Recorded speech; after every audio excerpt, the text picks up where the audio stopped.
Vote bank के लिए बसाया था। रोहिंग्यों को दिल्ली में लाके तुमने वोट बैंक के लिए किया था उनका सहयोग। ये नहीं सोचा था किसी दिन राम राज भी आएगा। आशियाना बड़ा मुश्किल से बनता है, आशियाना बड़ा मुश्किल से बनता है, पलक झपकते तुमने मिटा दिया। अरे लानत है जिन्होंने बसाया था।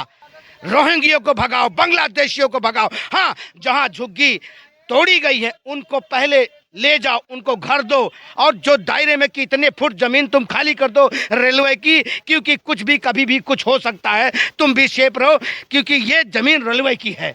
इसको खाली कर दो और इतने दूर तक आप इस जमीन को छोड़ दो।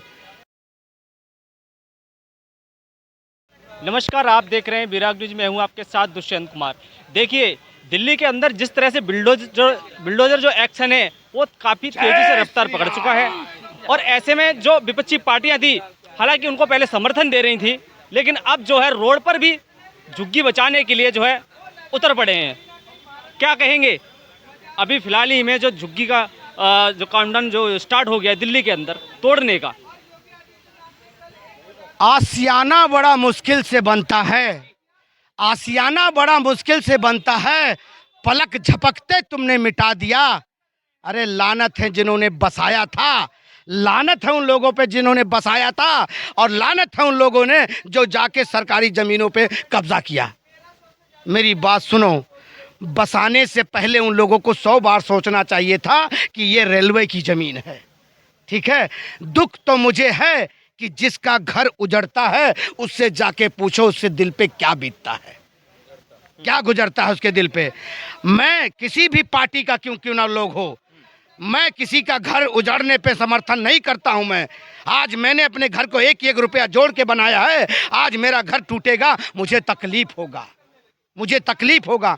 मैं उनसे सवाल पूछता हूं, तमाम जो कुछ साल पहले जिन लोगों ने, वो चंद नेता जो आके बसा के चले गए, ये नहीं सोचा था आज इन गरीबों को मैं पहले कहीं घर दूं तो कम से कम ये रेलवे की ज़मीन है, आने वाले समय पे बन गया इनका घर, और अगर ये बेघर होंगे तो ये खून के आंसू रोएंगे। सोचना चाहिए था उन नेताओं को जो कुछ साल पहले बसा के गए। मैं फिर कह रहा हूं, रोहिंग्यों बांग्लादेशियों को इस देश से निकालने की कार्रवाई चल रही है, ना कि इस देश में बसे हुए लोगों के घर परिवार से बिछड़ने की बारी चल रही है। रोहिंग्यों को भगाओ, बांग्लादेशियों को भगाओ। हाँ, जहां झुग्गी तोड़ी गई है उनको पहले ले जाओ, उनको घर दो। और जो दायरे में कितने फुट जमीन तुम खाली कर दो रेलवे की, क्योंकि कुछ भी कभी भी कुछ हो सकता है। तुम भी सेफ रहो, क्योंकि ये जमीन रेलवे की है। इसको खाली कर दो और इतने दूर तक आप इस जमीन को छोड़ दो। आशियाना बड़ा मुश्किल से बनता है दोस्त, बड़ा मुश्किल से बनता है। कैसे तुमने सुना नहीं कि एक ऐसी गजल है, कहते हैं ना, मेरे मालिक के मुझसे ना बन सका एक छोटा सा घर, मेरे मालिक ये तूने पूरा जहां कैसे बना डाला, कैसे बना डाला ये पूरा जहां। ये बात कहीं ना कहीं मायने रखती है।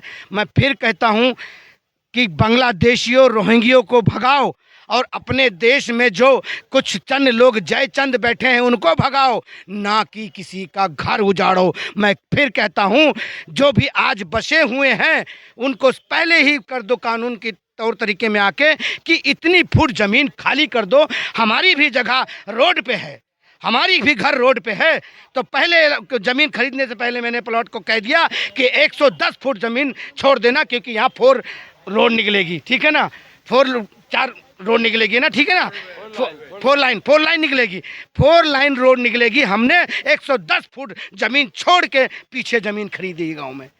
ये चीज़ हमेशा इंसान को सोचना चाहिए और बता देना चाहिए था कि ये चीज़। आज रो रहे हैं वो जो आज दिल्ली में बाहर से आए कमाने के लिए, आज वो एक एक पैसा कमा के उन्होंने अपने घर को जोड़ा, बनाया। मैं मानता हूं सरकारी जमीन है, मैं फिर कहता हूं सरकारी जमीन है, पर तोड़ने वाली ही भी सरकार है।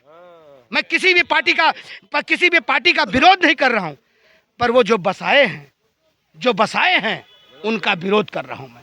क्यों बसाया था आपने? वोट बैंक के लिए, वोट बैंक के लिए बसाया था। रोहिंग्यों को दिल्ली में लाके तुमने वोट बैंक के लिए किया था उनका सहयोग। ये नहीं सोचा था किसी दिन राम राज भी आएगा। राम राज में भी सबका जीने का हक है और सब अपने अपने तरीके से जी सकते हैं।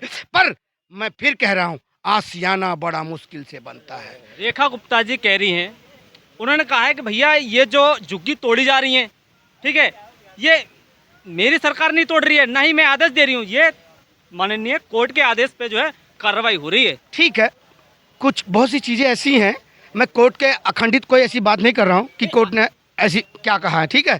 मैं फिर कह रहा हूँ, जो भी कुछ हो रहा है इस चीज़ को जैसे चल रहा था वैसे दायरे में आके कुछ चीज़ों को किया जाए। जिस तरह की आज मैंने देखा है कि नाला जाम पड़ा हुआ था, इतने इतने लोग नाले में घुसे पड़े हैं कि बारिश आने से पहले इस नाले को साफ कर दिया जाए तो बरसात आने से कम सड़कों पे पानी तो नहीं भरेगा।